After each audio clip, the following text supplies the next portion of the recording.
Siswa-siswi sekalian, bertemu lagi dalam pelajaran kimia hari ini.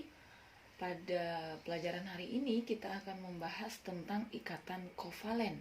Nah, jika di sebelumnya kita sudah belajar ikatan ion, yaitu ikatan yang terbentuk karena adanya serah terima elektron, pada kali ini kita akan belajar ikatan kovalen, yaitu, apa bedanya sih ikatan kovalen dengan ikatan ion? Nah, ikatan kovalen ini terjadi karena pemakaian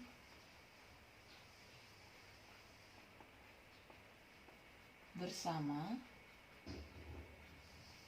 pasangan elektron.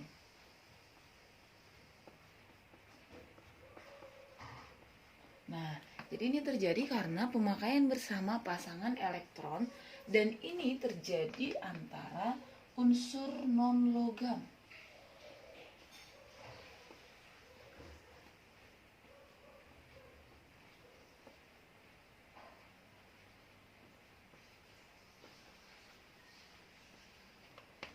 Terjadi antara unsur-unsur non-logam.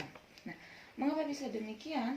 Karena ini terjadi pada unsur-unsur yang memiliki daya tarik elektron relatif besar. Nah, kemudian ikatan kovalen ini dibagi menjadi, yang pertama ada ikatan kovalen tunggal.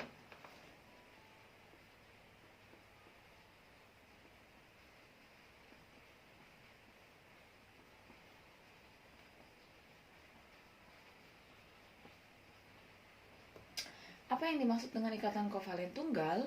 Yaitu ikatan kovalen yang menggunakan pasangan bersama atau memakai pasangan bersama itu sebanyak satu pasang. Jadi memakai bersama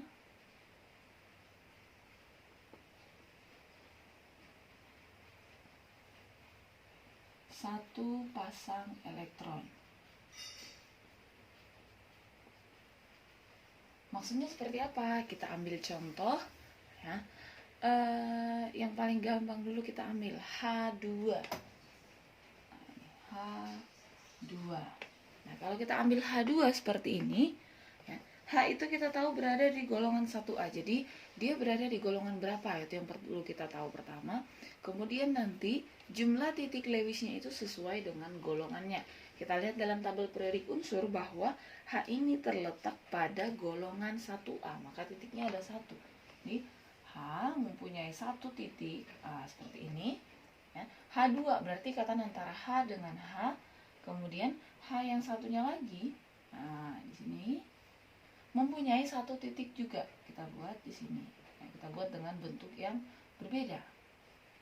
Nah, jadi ini saling berikatan, ya, menggunakan satu pasang elektron. Ini satu pasang elektron yang dimaksud. Nah, yang ini dia. Ya, pasangan elektron yang dipakai bersama itu ada satu pasang. Ya, kita ambil contoh yang lainnya. Contohnya adalah HCl, misalnya. HCl. Ya. Nah, H itu golongan 1A, maka titik Lewisnya ada 1. Titik Lewisnya ada 1. Kemudian Cl itu kalau kita lihat di dalam tabel periodik unsur, dia berada di golongan 7A, maka titiknya ada 7. Nah, kita buat 7-nya 1, 2, 3, 4, 5, 6, 7. Nah, seperti ini dia kira-kira bentuknya, ya. Kemudian H ini, Nah, jadi di sini mengikat satu pasang elektron yang dipakai bersama-sama.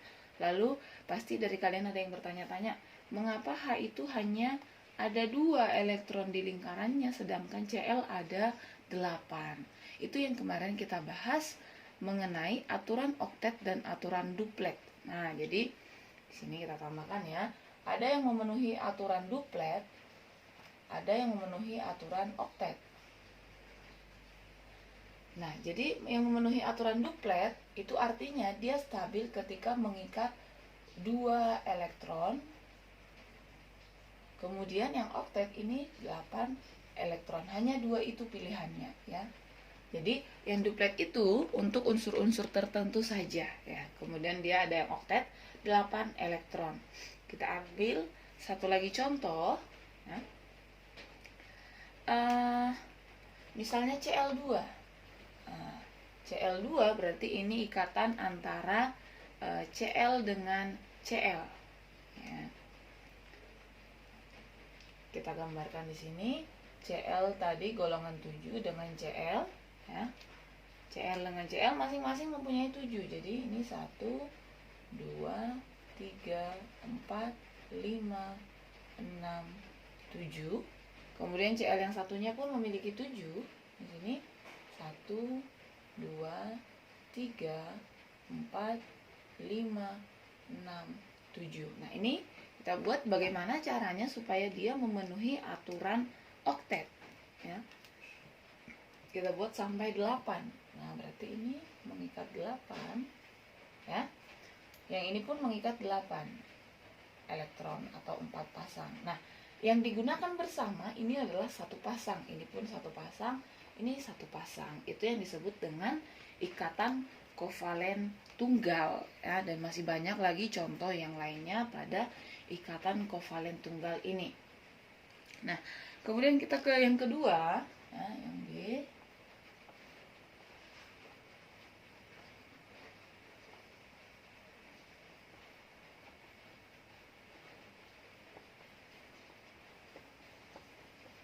Ikatan kovalen rangkap 2. Nah, jadi kalau tadi ikatan kovalen tunggal itu memakai bersama satu pasang elektron, nah sekarang di ikatan kovalen rangkap 2 berarti ini memakai bersama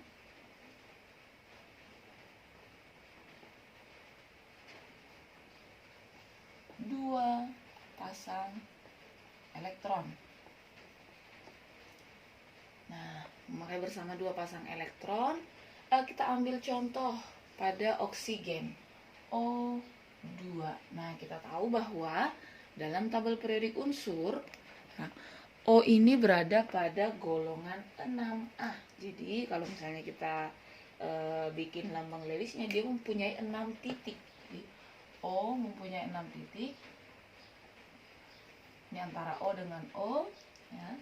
Ini mempunyai 6, 1 2 3 4 5 6. Nah, seperti ini kita buat. Kemudian ini 1 2 3 4 5 6. Nah, ternyata ya, kalau seperti ini kita lingkaring ya. Nah, ini hanya 7 elektronnya. Ini pun begitu. Nah, hanya mengikat 7, jadi dia belum stabil. Lalu bagaimana caranya supaya dia bisa stabil? Supaya tadi dia memenuhi aturan oktet tadi itu. Mengikat 8 elektron seperti Cl. Ya, itu bagaimana caranya? Caranya adalah dengan ada elektron yang berpindah. Jadi yang di dalam ini kita pindah ke dalam. Pindahkan ke sini. Yang ini pun kita pindahkan. Nah, kalau seperti ini bagaimana? Kita hitung dalam satu lingkarannya ini sudah 1, 2, 3, 4, 5, 6, 7, 8. Nah, ini sudah menjadi 8 ya. Maka ini memakai 2 pasang ya. Jadi 2 pasang itu ada 4 ya. 2 pasang elektron yang digunakan secara bersama-sama. Atau kalau ini kita gambarkan, ini bisa kita gambarkan seperti ini. O dengan O menggunakan 2 pasang berarti 1 2, jadi garisnya ada 2. Jadi kalau yang di atas tadi misalnya H dengan Cl, ini kita gambarkan menjadi H garis Cl. Garisnya hanya ada 1, tapi kalau misalnya dia rangkap 2, garisnya ada 2. Nah, kemudian yang ketiga di sini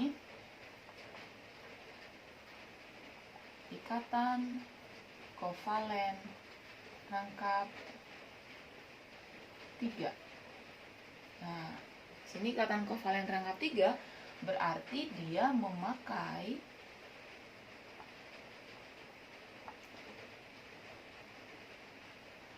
bersama 3 pasang elektron. Nah, bagaimana maksudnya memakai bersama 3 pasang elektron ini? Oke, kita ambil contoh pada N2. Nah, N2 itu ikatan antara N dengan N, ya. Kalau kita lihat dalam tabel periodik unsur, N ini berada pada golongan 5A. Maka titiknya ada 5. Nah, jadi N dengan N. Titiknya masing-masing ada 5. 1, 2, 3, 4, 5. Ini pun seperti itu, ya.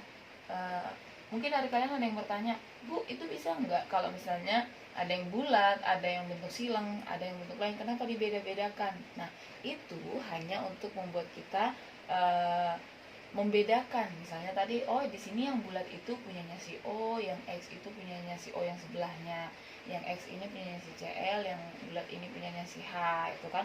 Kalau misalnya nanti unsurnya lebih dari 2, boleh bikin bentuk yang lain, ya. Oke, untuk membedakan saja. Oke, N yang ini punya 5. 1, 2, 3, 4, 5. Nah, ini kalau kita lingkarin elektronnya. Nah, ternyata ini juga belum sampai 8. Kita lihat yang ada di N yang sebelah kiri itu 1, 2, 3, 4, 5, 6. Baru 6. Demikian juga yang di kanan baru ada 6. Padahal tadi dia harus memenuhi aturan oktet. Bagaimana caranya? Harus ada elektron yang dipindahkan. Nah, kita sama-sama pindahkan nih satu-satu. Yang dari belakang, ini kita pindah ke sini. Yang ini pun demikian, kita pindah. Nah, kalau seperti ini udah berapa?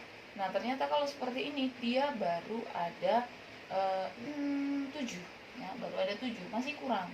Bagaimana caranya? Ini kita bagusin dulu ya. Bagaimana caranya supaya dia memenuhi aturan oktet tadi itu, kaidah oktet yang ada di aturan itu? Oke, berarti harus ada lagi ini yang dipindah, yang dari bawah. Coba kita pindah. Ya.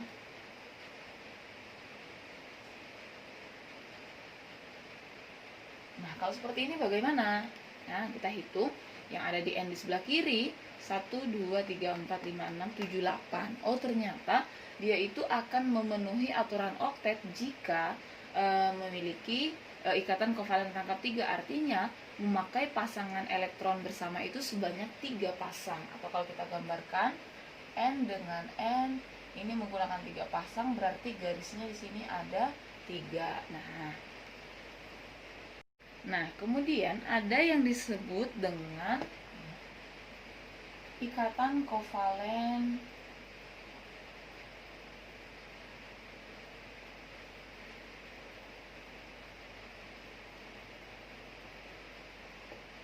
ikatan kovalen koordinasi.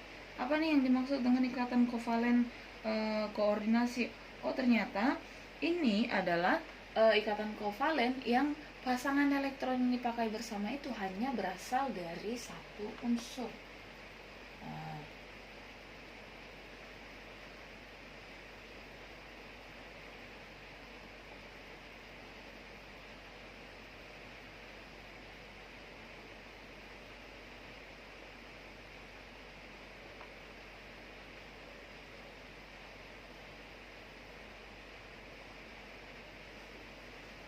Nah, di pasangan elektron yang dipakai bersama itu berasal dari satu unsur. Jadi tidak sama-sama menyumbang seperti yang tadi sudah kita lihat, tapi ini berasal dari satu unsur. Kita ambil contohnya adalah SO3. Nah, bagaimana nih SO3? Satu S mengikat O sebanyak 3. Oke, kita coba gambarkan. Nah, ada S mengikat O-nya sebanyak 3. Nah, kita tahu bahwa S itu berada pada golongan 6A, O pun demikian berada pada golongan 6A. Jadi ini kita bikin elektronnya, ya. Misalnya yang S yang di tengah ini ada 6, 1, 2, 3, 4, 5, 6. Nah, kemudian yang O-nya juga punya 6, ini 1, 2, 3, 4, 5, 6. 1, 2, 3, 4, 5, 6. 1, 2, 3, 4, 5, 6. Nah, ini coba kita lihat apakah dia sudah memenuhi aturan oktet tadi.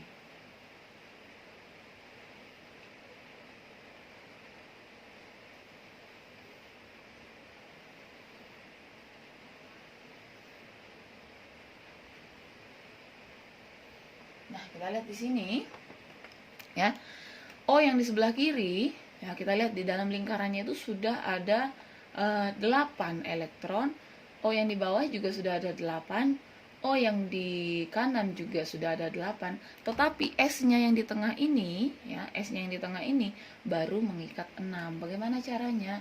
Oh, berarti harus ada yang dipindah. Tapi tidak mungkin kita pindah satu dari kiri, satu dari kanan, karena judulnya di sini adalah pasangan elektron. Jadi elektron itu harus berpasangan. Maka salah satu itu harus kita ada yang buat rangkap, ya. Kita pindah ke sini. Nah, kalau seperti ini gimana? Oh, ternyata kalau seperti ini dia sudah memenuhi aturan oktet nih. Yang di tengahnya sudah 1, 2, 3, 4, 5, 6, 7, 8. Jadi salah satu ikatannya itu ikatan rangkap 2. Nah, apa yang dimaksud dengan ikatan kovalen koordinasi di sini? Ikatan kovalen koordinasi maksudnya yang menyumbang itu hanya satu, contohnya di O ini. Kita lihat, ini adalah yang dipakai bersama. Ya. Yang dipakai bersama ini adalah punyanya si S. Si O di sini hanya memakai tanpa menyumbang. Yang di bawah pun demikian. Yang dua bulat ini adalah punyanya si S. Si O yang dari bawah ini hanya memakai bersama tanpa menyumbang. Berbeda dengan O yang di sebelah kanan. Di sini ada dua pasang, satu pasang dari S, ya, satu pasang dari O. Nah, ini kalau kita gambarkan bentuknya menjadi S dengan O. Nah, ini rangkap 2, ini tunggal, ini tunggal. Nah, seperti itu dia bentuknya, ya. Oke, saya mau berikan satu contoh tambahan lagi. Misalnya kita mau bikin bentuk dari atau struktur ikatan Lewis dari CH4, ya. Misalnya nanti akan saya berikan latihan soal, tapi di sini saya mau bikin satu contoh lagi, contoh tambahan. Misalnya CCl4. Nah, kita mau menggambarkan bagaimana sih struktur dari CCl4. Apa yang dimaksud dengan CCl4? Artinya 1C mengikat Cl sebanyak 4. Nah, di sini yang perlu kita tahu bahwa huruf kapital itu artinya satu unsur. Jadi C sendiri, C dengan L ini kan C-nya huruf kapital, L-nya huruf kecil. Maka ada dua unsur di sini, yaitu C dengan Cl. Seperti tadi SO3 ini sama-sama huruf kapital, maka ini ada dua unsur gitu dia, ya. Jadi pentingnya huruf kapital dan huruf kecil pada penulisan unsur-unsur kimia itu untuk membedakan ada berapa banyak jumlah unsur di situ. Nah, CCl4, kita lihat 1C mengikat Cl sebanyak 4. Nah, di sini kita buat C-nya sebagai pusatnya, ya. Jadi gimana sih kita tahu yang mana yang di tengah? Yang di tengah itu yang paling dikit, sama seperti yang tadi tuh. SO3, S-nya 1, O-nya ada 3, berarti yang di tengahnya adalah S. Ini C-nya 1, Cl-nya 4, berarti yang di tengahnya itu adalah C, ya, mengikat Cl sebanyak 4. Cl-nya ada 4. Nah, seperti ini. Kita tahu bahwa C itu adalah golongan 4A, berarti dia mempunyai 4 elektron. Ya. 1, 2, 3, 4. Oke, ini kita jauhkan sedikit ya, supaya gampang nanti.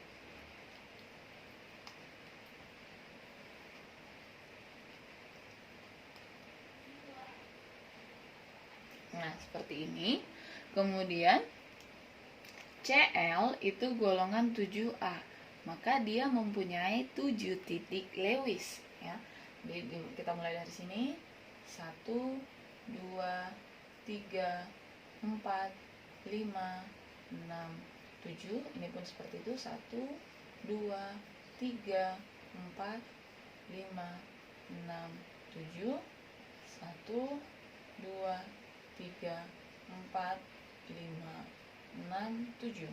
Ini 1, 2, 3, 4, 5, 6, 7. Nah, ini kita mau buat apakah dia memenuhi aturan oktet itu. Kita lingkarin. Nah, ini kita hitung, oh sudah ada 8 ini. Sebelah sini. Nah, ini pun memenuhi aturan oktet, sudah sampai 8, yang bawah lagi. Nah, memenuhi 8, yang atas. Nah, 8. Kemudian yang di tengah, atom pusatnya. Nah, gitu ya. Jadi dia memenuhi aturan oktet, semuanya mengikat 8 elektron ya. Tapi nanti kecuali untuk H, dia hanya mengikat 2, memenuhi aturan duplet. Nah, selanjutnya ada latihan soal di sini. Kita disuruh untuk menggambarkan struktur Lewis dari yang pertama Br2, yang kedua CH4, yang ketiga CO2, yang keempat H2O, dan yang kelima PCl3. Nah, nanti kalau ini sudah bisa, kita masuk ke soal-soal yang lain ya. Ini dulu yang dicoba. Selamat mencoba dan selamat belajar di rumah, tetap jaga kesehatan.